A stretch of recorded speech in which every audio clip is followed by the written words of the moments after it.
ગુજરાત રાજ્યના અરવલ્લી અને સાબરકાંઠાના કોમ્યુનિટી સેન્ટર ડાયાલિસિસ કરવામાં આવે છે। જીડીપી પ્રોગ્રામ હેઠળ સરકાર દ્વારા ડાયાલિસિસ કરવાનું ખાનગી સંસ્થાને સોંપવામાં આવ્યું છે। ટેન્ડર વગર આરોગ્ય વિભાગ અને ખાનગી સંસ્થાએ એમઓયુ કરી દીધા છે। પાયાની સુવિધાઓ અને ડૉક્ટરની વ્યવસ્થા પણ સરકાર કરશે અને પૈસા ખાનગી સંસ્થા કમાશે।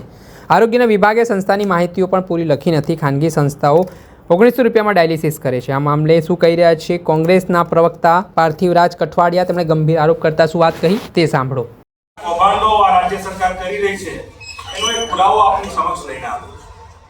ગુજરાત રાજ્યના બોર્ડરના રાજસ્થાનને અડીને 2 જિલ્લા સાબરકાંઠા અને અરવલ્લી જેના સાતસા બંને જિલ્લાના એટલે કે એના જેટલા કમ્યુનિટી સેન્ટર છે મેઘરજ, બાયડ, માલપુર, મોડાસા, શામળાજી, ધનસુરા, ભિલોડા, પોશીના, પ્રાંતિ, તલોદ, વડાલી, હિંમતનગર, ખેડબ્રહ્મા આ બધાના જે ગુજરાત ડાયાલિસિસ પ્રોગ્રામ હેઠળ જીડીપી પ્રોગ્રામ હેઠળ જે ડાયાલિસિસ કરવાની જે સંસ્થાઓ હતી જે ગુજરાત રાજ્યની સરકાર દ્વારા ગુજરાતની હોસ્પિટલો દ્વારા કરવામાં આવતું હતું એને ખાનગી સંસ્થાને ફાળવી।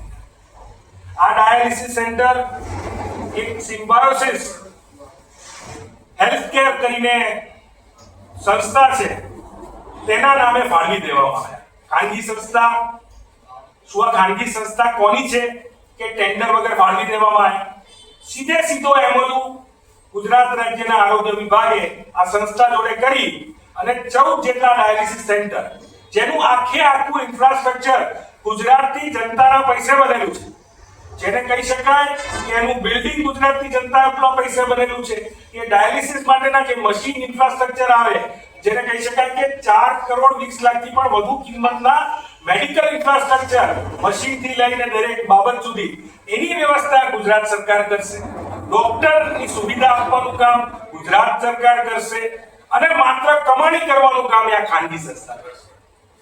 મહિને 25 લાખથી પણ વધુની આવક આ સંસ્થાને ઊભી કરાવીને કરોડો રૂપિયા વર્ષ દરમિયાન કમાવી આપશે આ ગુજરાત રાજ્યનું આરોગ્ય વિભાગ। ગુજરાત રાજ્યના આરોગ્ય મંત્રીશ્રીને પૂછવું છે કે આ સિમ્બાયોસિસ હેલ્થકેર નામની સંસ્થા કોની છે કે તમે જેમાં એમઓયુ કરો છો એ એમઓયુમાં પૂરતું એડ્રેસ પણ નથી લખતા। સિમ્બાયોસિસ હેલ્થકેર ફાઉન્ડેશન નવરંગપુરા આ ગુજરાતના લોકો એ સંસ્થાને શોધવા નવરંગપુરામાં ક્યાં ક્યાં પડે?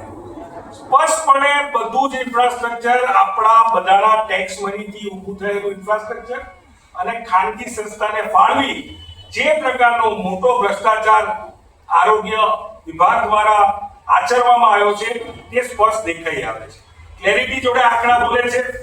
મહિને ખાનગી જે સંસ્થાઓ છે અથવા પ્રાઇવેટ હોસ્પિટલો છે અથવા તો ટ્રસ્ટ સંચાલિત હોસ્પિટલો છે એને 2200 રૂપિયા આપવામાં આવે છે। એમાંથી 300 રૂપિયા એ જે દર્દીઓ છે એને આવન જાવન માટે આપવામાં આવે છે અને 1900 રૂપિયામાં બધું ઇન્ફ્રાસ્ટ્રક્ચર થી લઈ ડોક્ટર થી લઈ અને બધો જ ખર્ચ ખાનગી હોસ્પિટલો અને ટ્રસ્ટ સંચાલિત હોસ્પિટલો ઉપાડતી હોય છે।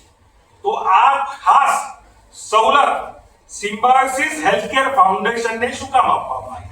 બધું જ બનાવીને માત્ર કમાણી કરવા માટે સિમ્બાયોસિસ હેલ્થકેર ફાઉન્ડેશનના નામે સરકારના કયા મળતિયાને ફાઇનાન્શિયલ ફાયદો આર્થિક ફાયદો આપવાનો પ્રયત્ન થઈ રહ્યો છે? કોણ છે આ વ્યક્તિ? સિમ્બાયોસિસ હેલ્થકેર ફાઉન્ડેશનનો માલિક કોણ છે એ તપાસનો વિષય છે। જો ગુજરાત રાજ્યના 2 જિલ્લા અરવલ્લી અને સાબરકાંઠા આ 2 જિલ્લાના ડાયાલિસિસ સેન્ટરો જો ખાનગી સંસ્થાને આપેલા હશે તો મને માનવું છે કે તપાસનો વિષય છે કે ગુજરાત રાજ્યના છેવાડાના આવા અનેક જગ્યાએ આ પ્રકારના આર્થિક ગુના આચરાયેલા હશે। કોક ને કોક મળતિયાને ફાયદો અપાવવા માટે ક્યાંક ને ક્યાંક જે આરોગ્ય વિભાગમાં બેઠેલા લોકો છે સંકળાયેલા લોકો છે એ કોકને ફાયદો પહોંચાડી રહ્યા છે। આપે સાંભળ્યા હતા કોંગ્રેસના પ્રવક્તા પાર્થિવરાજ કઠવાડિયા। તેમના ગંભીર આરોપો સામે આવ્યા છે અને આ બાબતે સિમ્બાયોસિસ હેલ્થકેરના ફાઉન્ડેશનનો માલિક કોણ છે તેની તપાસ પણ તેમણે કરવા માટે માંગ કરી છે અને ડાયાલિસિસ પ્રોગ્રામમાં જે ખાનગી સંસ્થાઓને કામ સોંપવામાં આવ્યું છે તે મામલે તેમણે કેટલાક ગંભીર સવાલો ઉઠાવવાની શરૂઆત કરી છે। ત્યારે જોવાનું રહ્યું કે આગામી સમયમાં સરકાર દ્વારા આ જે ગંભીર સવાલો છે તેનો જવાબ આપવામાં આવે છે કે દર્શક મિત્રો, આવા જ વિડીયો જોવા માટે કવરેજ ન્યૂઝ જોતા રહો.